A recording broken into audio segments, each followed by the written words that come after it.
hablar en esta mañana acerca de la resurrección de Jesucristo. Esa va a ser la temática que en esta mañana vamos a compartir.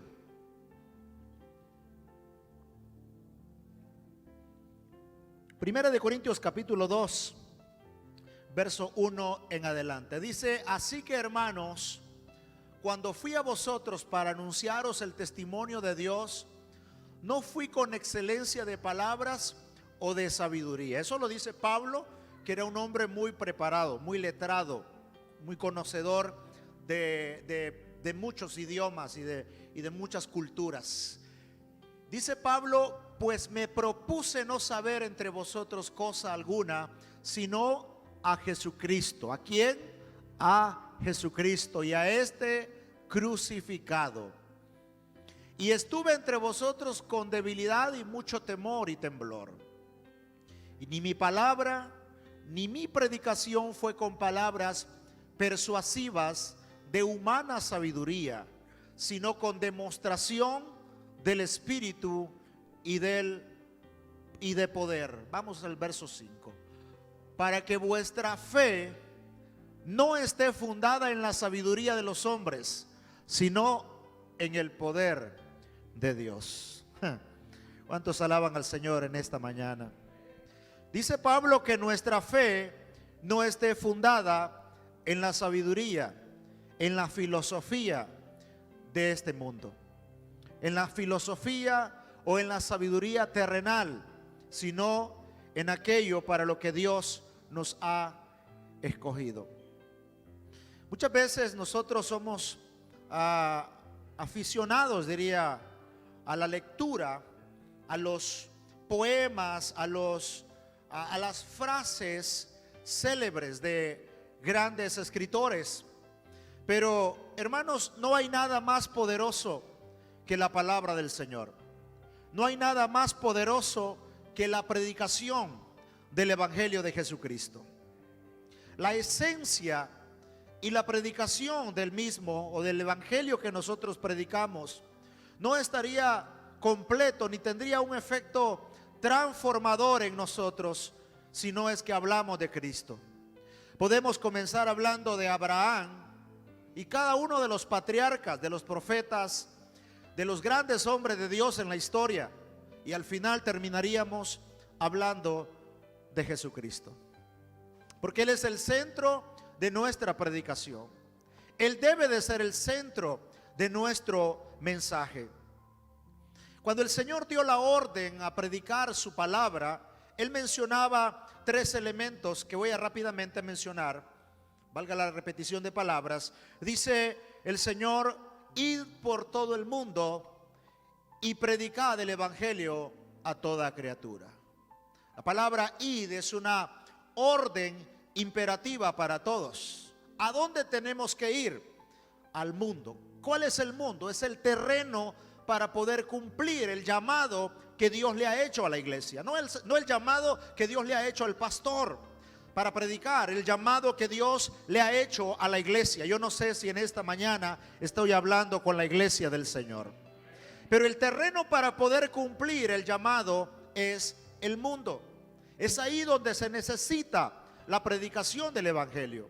Yo diría que el templo y las reuniones que nosotros desarrollamos como iglesia son buenas. Es aceptable delante del Señor lo que estamos haciendo. La adoración, la alabanza, la exaltación al Señor. Pero la iglesia se convierte en un cuartel de entrenamiento para cada uno de nosotros. Somos entrenados para predicar el Evangelio de Jesucristo. Cuando vamos de este lugar o cuando salimos de estas cuatro paredes de este edificio, ahí es cuando comienza, iglesia, el verdadero llamado. Es cuando cobra vida el verdadero llamamiento al que nosotros hemos sido llamados como iglesia. ¿Dónde entonces está el terreno para cumplir el llamado? El mundo. Y el Señor dice: id, que es una orden imperativa. El mundo, que es el terreno para poder cumplir este llamado, y luego menciona la última parte, que es predicar el Evangelio. ¿Qué es lo que debe de anunciarse? El Evangelio. ¿Cuál es el Evangelio? Son las buenas nuevas de salvación. Cuando las mujeres fueron al sepulcro, dice la Biblia que ellas no iban con la intención de encontrar una tumba vacía. Ellas iban con la intención de visitar la tumba de Jesús, el sepulcro del Señor.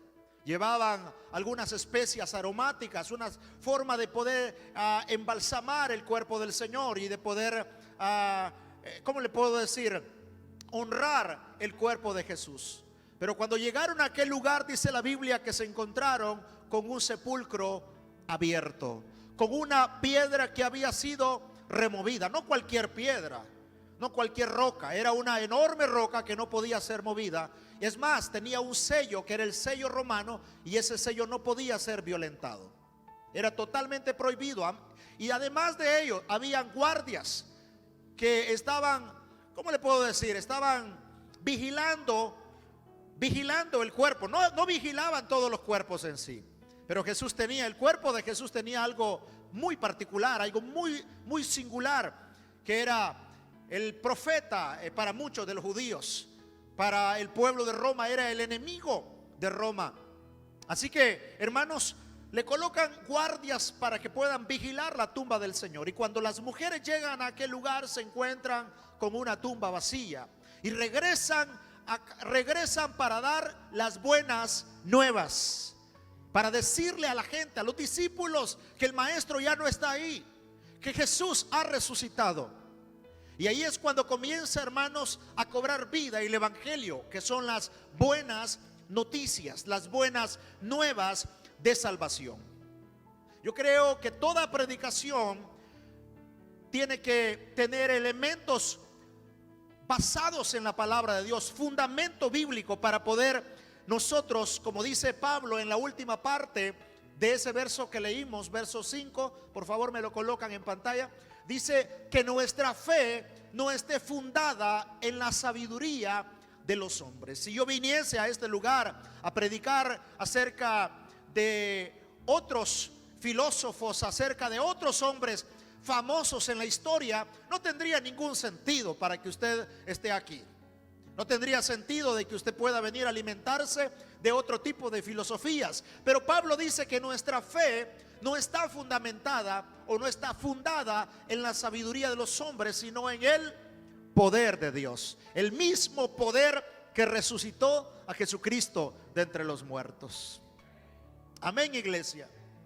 La resurrección de Cristo es celebrada por todos, porque tiene que ver, hermanos, con una fe, tiene que ver con una doctrina básica que le da firmeza a nuestra fe, que le da raíces a nuestra fe, que le da sentido a lo que nosotros celebramos cada día en nuestras reuniones. Cantamos a Cristo, oramos a Cristo, celebramos a Cristo, miramos a Cristo manifestado todos los días, el poder del Señor manifestado en aquellos que le creen y que le han recibido como su Señor y Salvador. Así que, iglesia, la esencia de lo que estamos predicando, los predicadores de este tiempo, la esencia de lo que vive la iglesia en este tiempo, es la evidencia irrefutable de que Cristo está vivo y que resucitó de entre los muertos. Por eso es que en esta mañana celebramos la grandeza del Señor. Pablo dice en 1 Corintios capítulo 15 verso 3, y quiero que lo coloquemos rápido en pantalla. Dice Pablo: porque primeramente os he enseñado, era parte de la enseñanza de los apóstoles. Póngame atención a esto. Era parte fundamental de la enseñanza de los apóstoles a la iglesia en aquellos tiempos. Obviamente es la enseñanza a la que nosotros estamos predicando también y enseñando. Porque primeramente os he enseñado lo que asimismo recibí, dice Pablo, que Cristo Jesús murió por nuestros pecados conforme a las Escrituras. Sígale el hilo a esto, por favor. Que Cristo Jesús, verso anterior, por favor, que Cristo Jesús murió por nuestros pecados. ¿Cuánto creen en esa verdad? ¿Estamos en esta mañana, hermanos? Dice: Cristo murió por nuestros pecados. Pablo asevera, Pablo, hermanos, asegura. Dice Pablo: Cristo murió por nuestros pecados. Esta es la esencia de nuestra enseñanza. Luego dice, conforme a las Escrituras, verso 4, y fue sepultado. Una segunda verdad. Una segunda verdad es que Cristo muere y fue sepultado. Pero la tercera verdad es poderosa, y que Cristo resucitó al tercer día, conforme a los dichos de Roma, conforme a los dichos de algunos apóstoles, conforme a los inventos de Aristóteles o de Platón. ¿Conforme a quién? ¿Conforme a qué? Conforme a las Escrituras. ¿Cuántos andan Biblia hoy? ¿Conforme a qué? Conforme a las Escrituras. Las Escrituras me dicen a mí que Cristo murió por nuestros pecados, que Cristo fue sepultado, y la tercera verdad que encontramos ahí es que Cristo resucitó al tercer día. Sigamos con el siguiente texto. Y que apareció a Cefas y después a los 12. ¿Cómo les apareció? Ya con un cuerpo incorruptible, ya con un cuerpo revestido de gloria, y apareció a Cefas. ¿Quién es Cefas, hermano? Vamos a dárselo de tarea a usted. ¿Quién es Cefas? Pedro. Pedro, hermanos, Pedro es Cefas. Apareció a Pedro, porque algunos de Cefas, a saber, hermano, quién era ese discípulo. Era otro de los 12, ¿verdad? Y después a los 12, sigamos. Después apareció a más de 500 hermanos a la vez. ¿A quiénes apareció? A más de 500 hermanos a la vez, de los cuales muchos viven aún, dice Pablo, en su tiempo, ¿verdad? Y otros ya murieron. Ahora ya murieron todos, ¿verdad? Y después apareció a Jacobo. ¿Quién era Jacobo? Hermano de Jesús.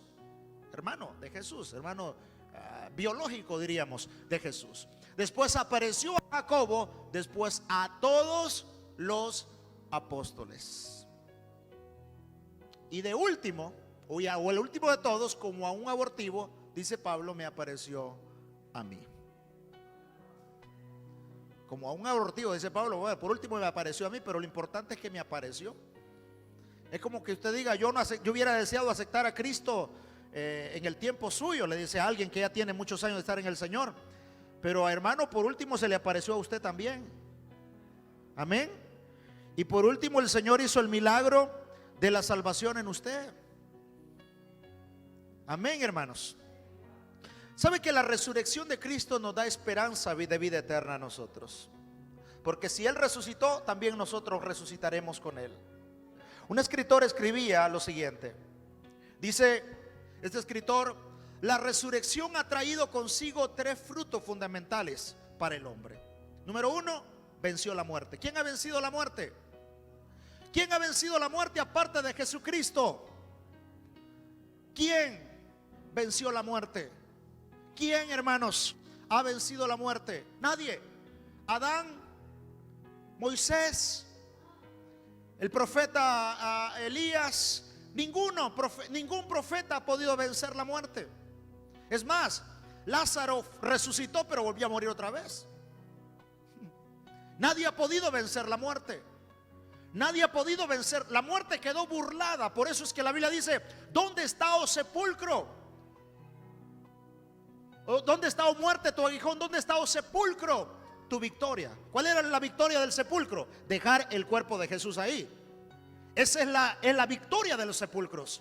La victoria de los sepulcros es que todo hombre en esta tierra, hermanos, por muy famoso que sea, por muy eminente que sea, por muy poderoso que sea, un hombre llegará un día en donde la muerte le llegará. El enemigo, el último enemigo, dice la Biblia, en ser vencido es la muerte.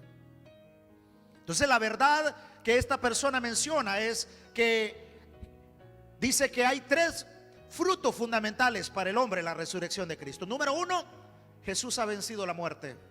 Número 2, ha vencido la corrupción de los cuerpos. ¿Qué significa eso, pastor? Significa que el cuerpo de Jesús no quedó putrefacto en la tumba. Que toda persona en esta tierra, por muy vanidosa que sea, tarde o temprano, hermanos, terminará como todos. los seres humanos? ¿Dónde?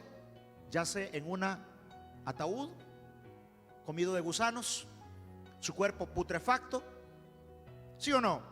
Convertido en nada. Pero Jesús, su cuerpo no miró corrupción, su cuerpo no quedó putrefacto en una tumba. Entonces, la primera verdad o el primer fruto fundamental de la resurrección es que Cristo venció la muerte. Dígame amén, afirme a esa verdad. Número 2, ha vencido a la corrupción de los cuerpos.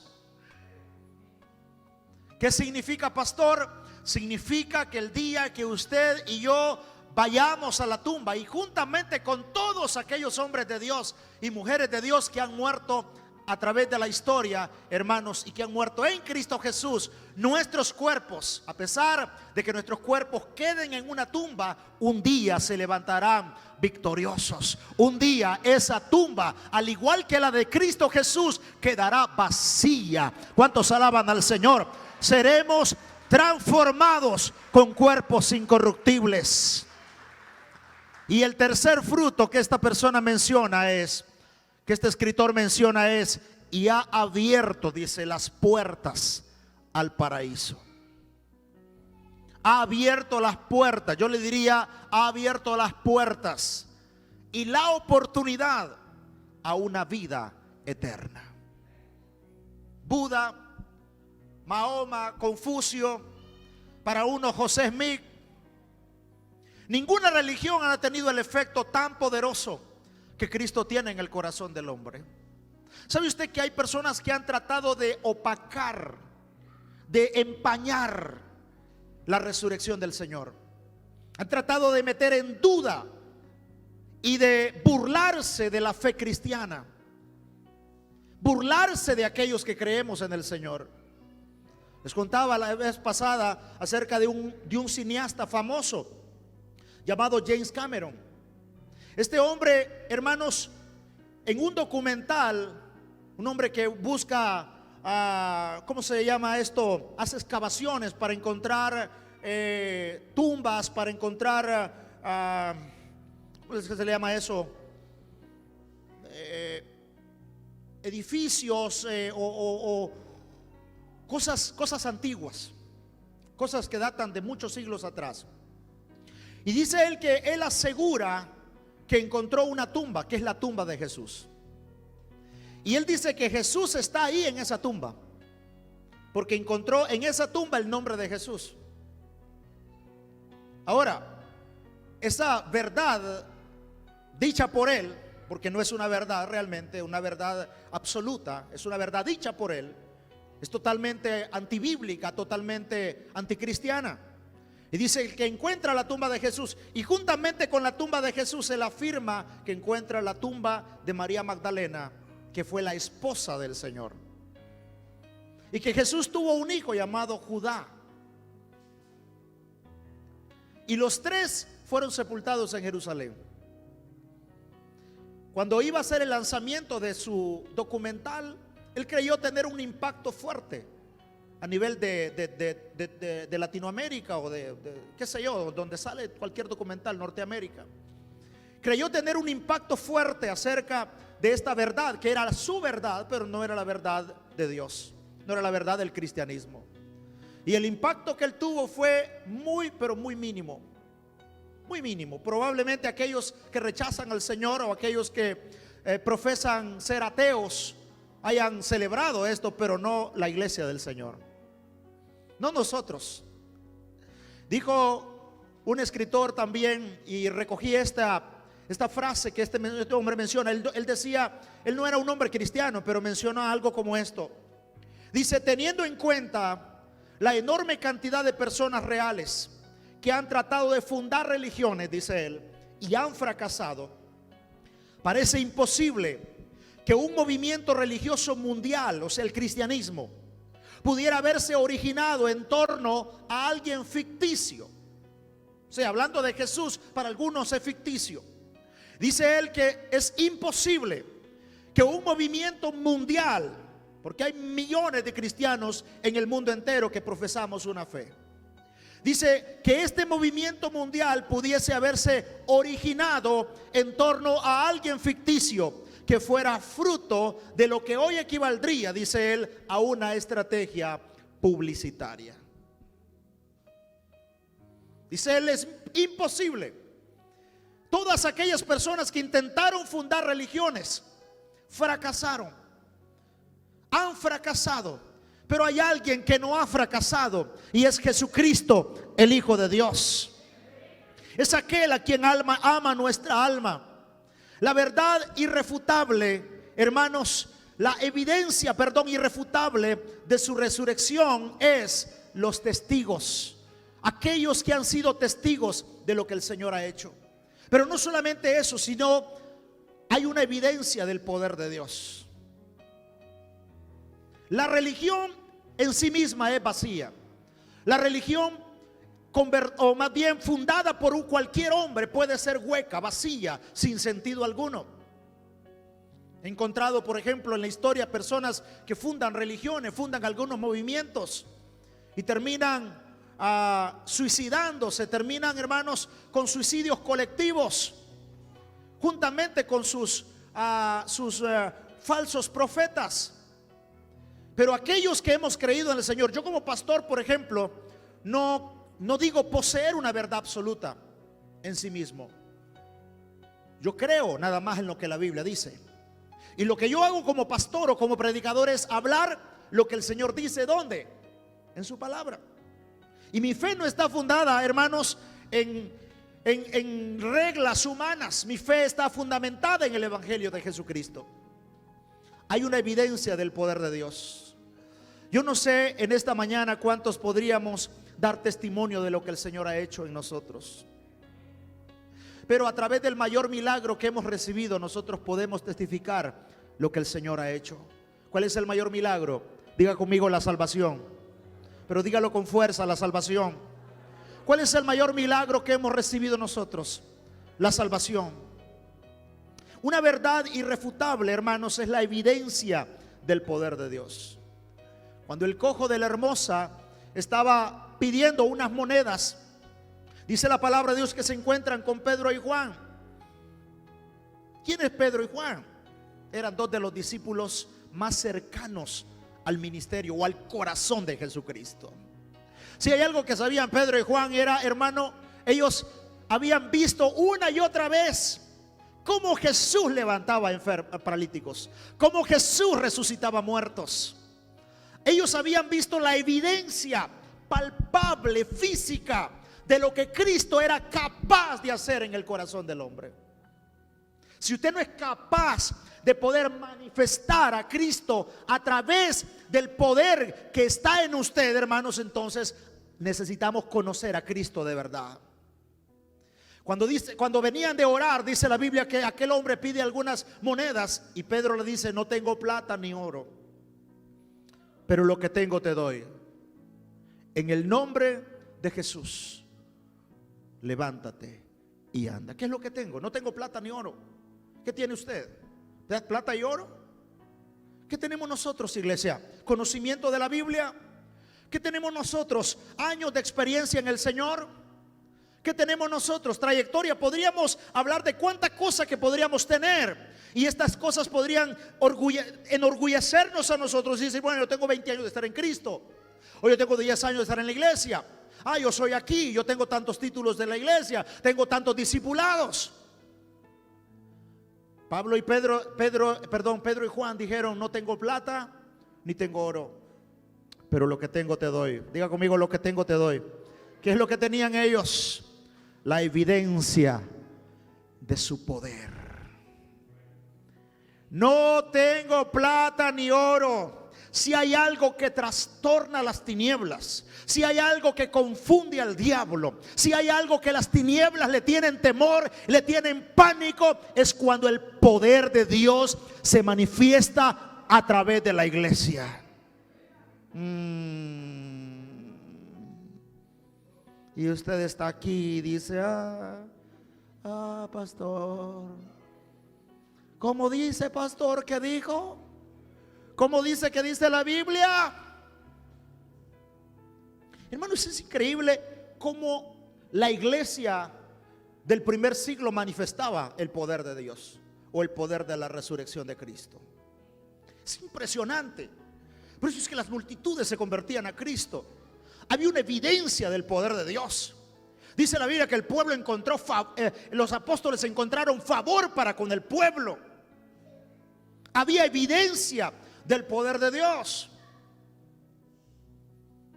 Pastor, 3 de la mañana, pastor, ore por mí que tengo un dolor de cabeza. Póngase la mano en la cabeza y en el nombre de Jesús sea sano.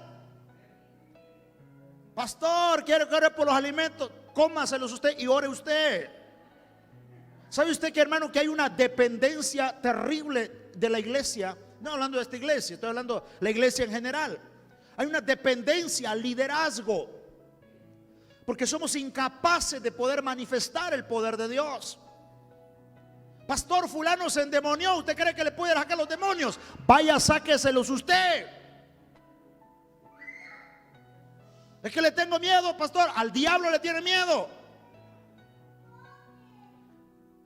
Pastor, es que sus ojos parecen el exorcista. Voltéele los ojos para el otro lado. Porque hay gente que le tiene miedo, hermano. Mano Milton, ayúdeme, hermano Milton, por favor, usted. Y venimos a la iglesia, danzamos, decimos que el Señor es el vencedor, que somos vencedores en Cristo nosotros. Hermano, tiene que haber evidencia del poder. ¿Dónde va a manifestarse el poder de Dios? A través de la iglesia, a través de usted, mujer, que está en esta mañana, a través de usted, hombre, que está en esta mañana, a través de cada uno de los que formamos parte del cuerpo de Cristo. Dice Pablo, Pedro dice, no tengo plata ni oro. El hombre espera recibir unas monedas, pero lo que recibe es nada menos y nada más que la sanidad física y la salvación de su alma. Milagro que desató, hermanos, una conversión impresionante de almas. La evidencia por eso es que, escúcheme esto está poderoso. Los romanos, los judíos, se enardecían y ellos decían: no, detengan a los cristianos, deténganlos, cállenlos, que no sigan hablando de Jesucristo. Porque para los judíos Jesús era un profeta nada más, y para los otros un impostor. Y para los romanos igual también. Y ellos decían: no, deténganlos, que no sigan hablando, que no sigan haciendo milagros, que no sigan resucitando muertos. Pero, hermanos, la predicación del evangelio era tan poderosa que se propagaba como fuego. Los perseguían y seguían propagándose, porque donde ellos iban siendo perseguidos, iban predicando las buenas nuevas de salvación, iban sanando los enfermos. Llegaban aquí, sanaban enfermos, llegaban acá, sanaban enfermos, resucitaban muertos. Había poder de Dios, había manifestación del poder de Dios a través de ellos. Y el pueblo decía: estos tienen que tener algo, estos tienen algo que no todo el mundo lo tiene, estos tienen poder. Como cuando Jesús lo toca a aquella mujer y dice el Señor: alguien me ha tocado, porque he sentido que ha salido poder de mí.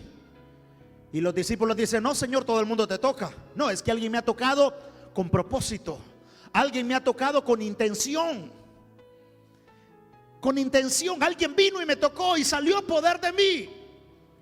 ¿Qué sale de nosotros? Hermano, ¿qué sale de nosotros? ¿Qué sale de la iglesia? No debería de salir murmuración, no debería de salir queja. ¿Cómo está, hermano? Aquí más o menos, hermano. ¿Cómo pasó la Semana Santa? Mal, porque no comí pescado. ¿Cómo pasó? Pues mal, porque no salí a tal lugar. ¿Para dónde voy? Para la iglesia. Por la iglesia, porque de todas maneras hay que ir a la iglesia. ¿Qué es lo que debería de salir de nosotros? Cuando a alguien le toca a usted, debería de salir poder de Dios. No estoy hablando tanto físicamente, estoy hablando de lo que manifestamos nosotros, lo que manifestamos cuando hablamos con alguien, lo que manifestamos cuando oramos por alguien. Por eso es que la iglesia está tan enliada en este tiempo, hermano. Por eso es que tenemos tanto lío en este tiempo, porque no somos capaces de manifestar la evidencia del poder de Dios a través de la resurrección de Jesucristo.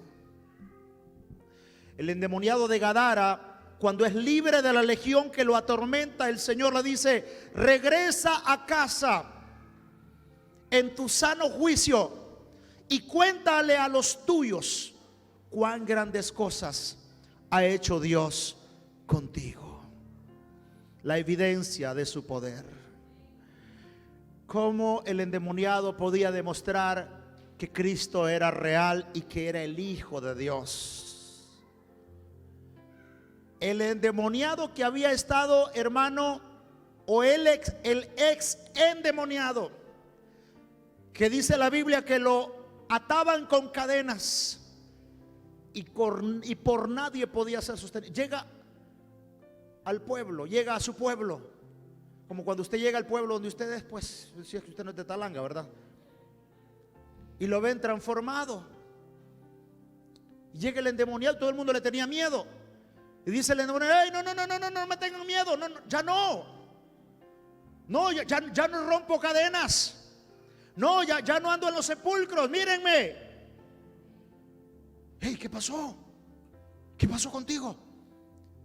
Me encontré con alguien que hizo un milagro en mi vida.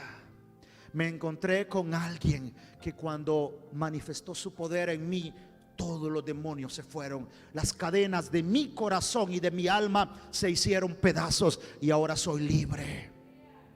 Yo no sé cuántas almas se convirtieron a Cristo a través del testimonio del hombre de Gadara. ¿Cuántas personas se convirtieron a la fe, hermanos? ¿Y cuántas personas han sido impactadas por lo que usted dice y por lo que usted es en Cristo ahora en este tiempo? ¿A cuántos testificamos nosotros? ¿Cuál es la evidencia irrefutable del poder de Dios que manifestamos como iglesia en este siglo XXI? ¿O somos nada más cristianos de redes sociales? Los cristianos de redes sociales son aquellos que ponen, hermano, cualquier versículo bíblico, cualquier cosa que tenga que ver con el Señor, pero ni siquiera se congregan, ni siquiera tienen un compromiso con Dios en este tiempo. Los discípulos no estaban en redes sociales. Bueno, no habían, usted diría: pastor, no había redes sociales. Pero a ellos no les importaba, ellos estaban centrados en Jesucristo. Ellos estaban centrados en su llamado. ¿Qué hubiese pasado con estos hombres si no hubiesen tenido la osadía, la valentía, hermano, la gallardía de predicar a Cristo a pesar de que sus vidas corrían peligro? ¿Qué hubiera pasado con la predicación para nosotros, los de este tiempo? Estuviéramos perdidos nosotros también.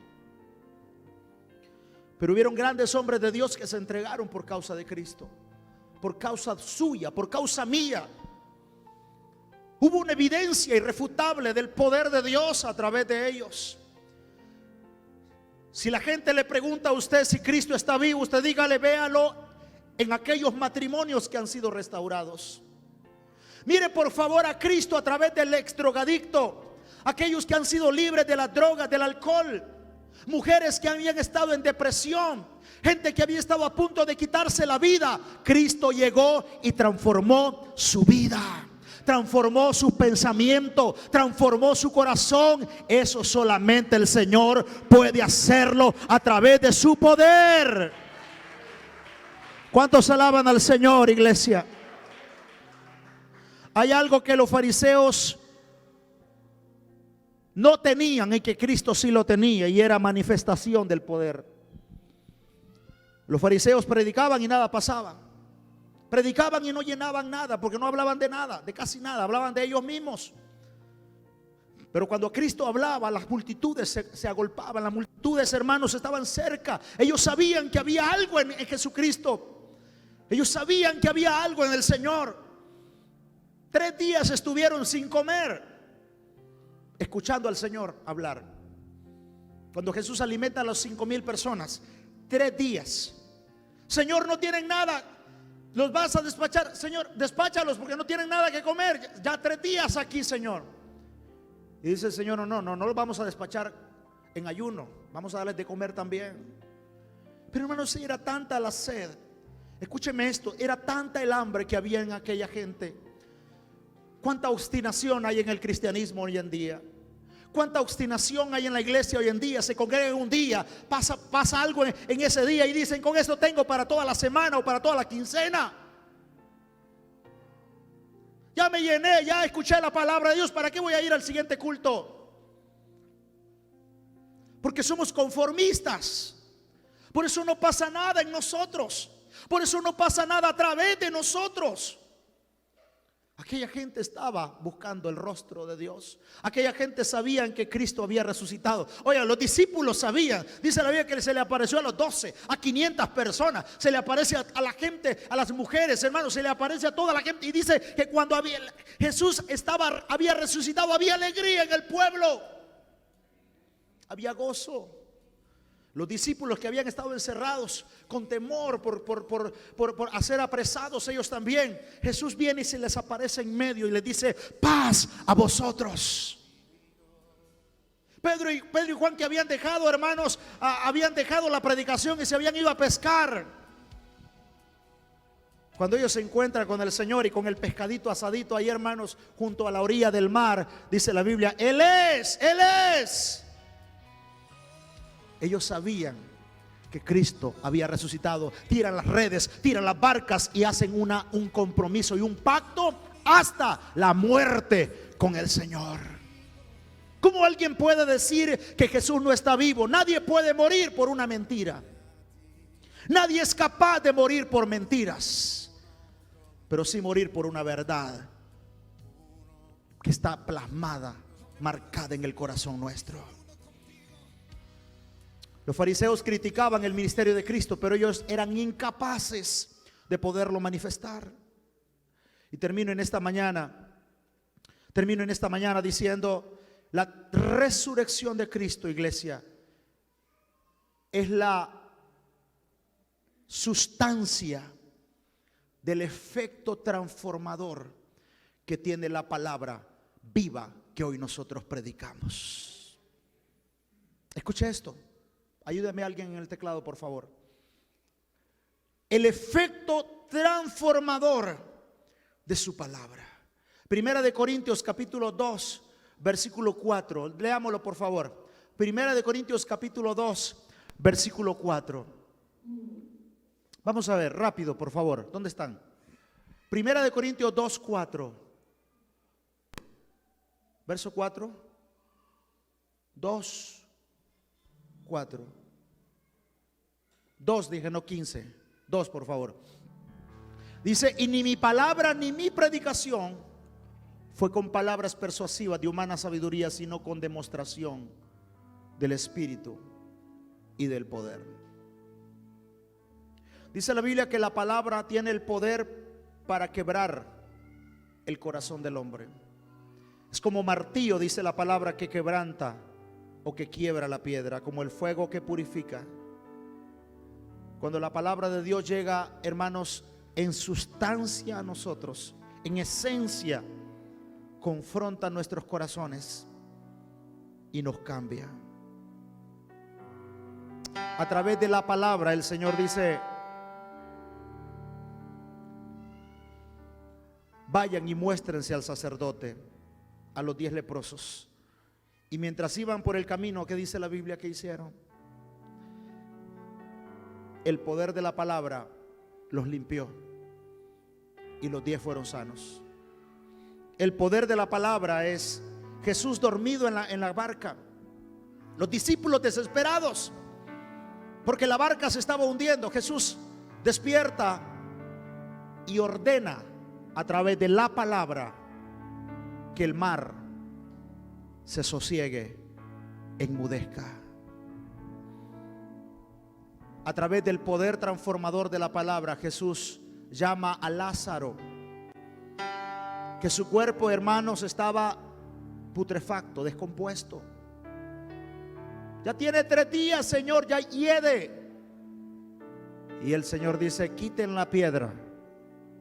Y le ordena a Lázaro que salga de la tumba.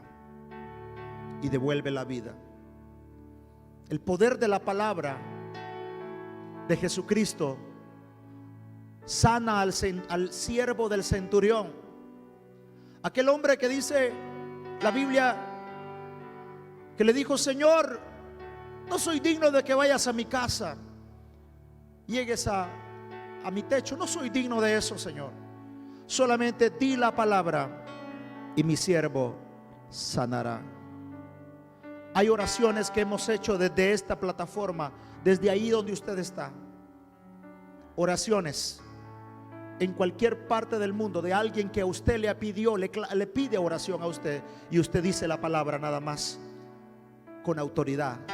Y esa persona puede estar en una cárcel, puede estar en un hospital, puede estar en cualquier parte del mundo, y esa persona es sana por el poder de la palabra.